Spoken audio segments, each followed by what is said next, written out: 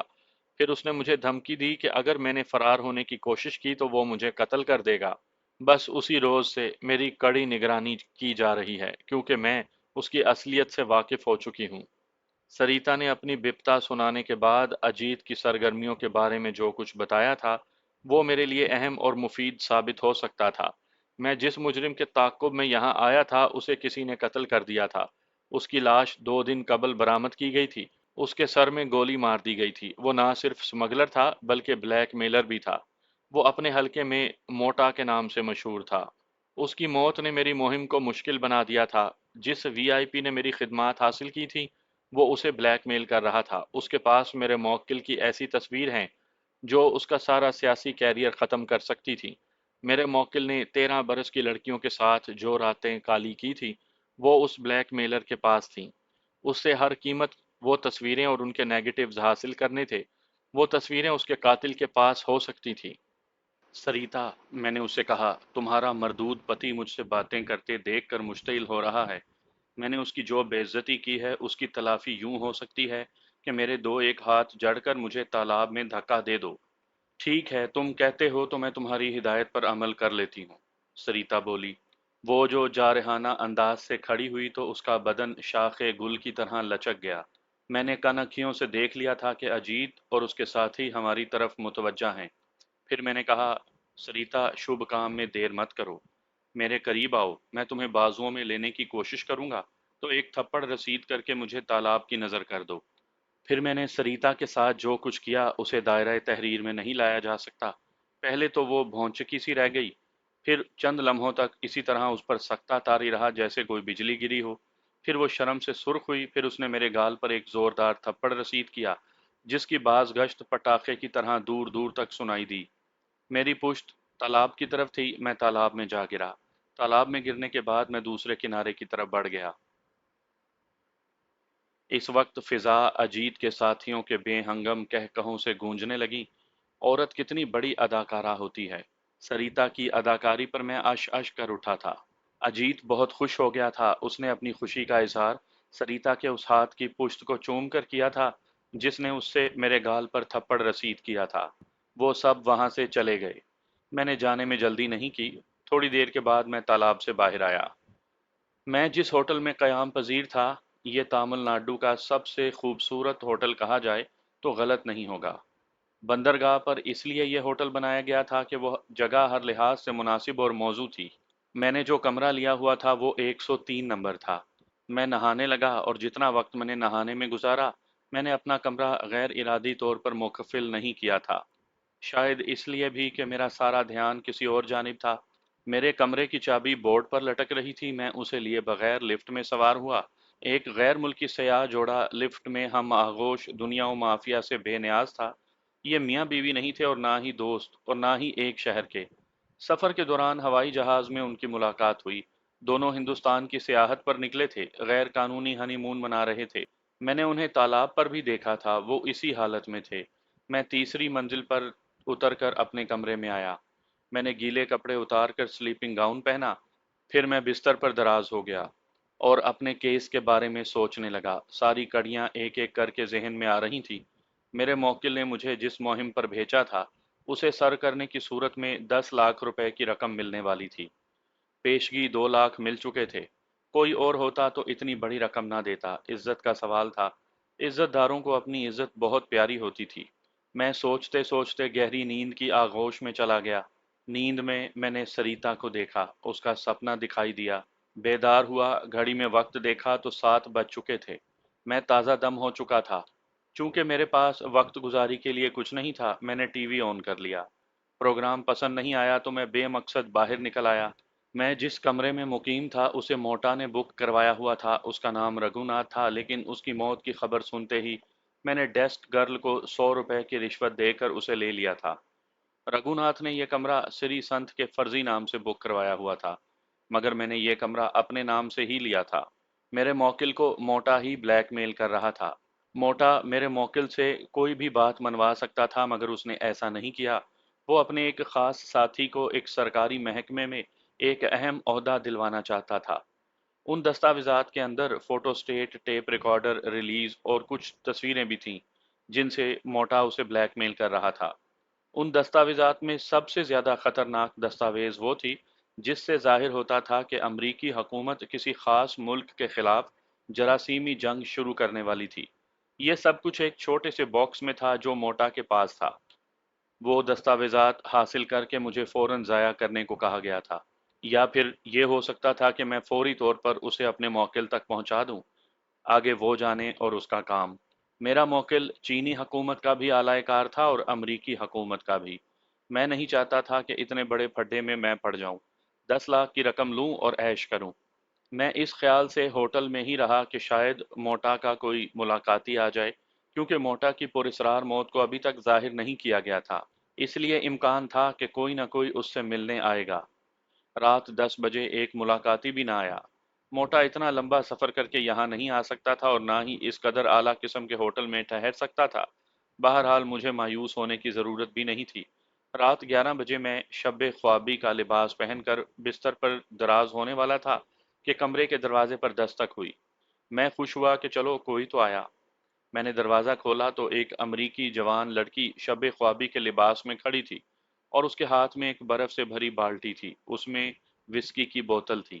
اس نے مجھ سے پوچھا کہ کیا میں اندر آ سکتی ہوں؟ میرے جواب دینے سے پہلے ہی وہ اندر بھی آ گئی۔ میں نے اسے پہچان لیا تھا، یہ وہی لڑکی تھی جسے میں نے لفٹ میں اپنے دوست کے ساتھ ہم آغوش دیکھا تھا۔ اسے 2 دن سے بلکہ دیکھ ہی رہا تھا۔ اس نے آج سپہر میرے سامنے والا کمرہ لے لیا تھا۔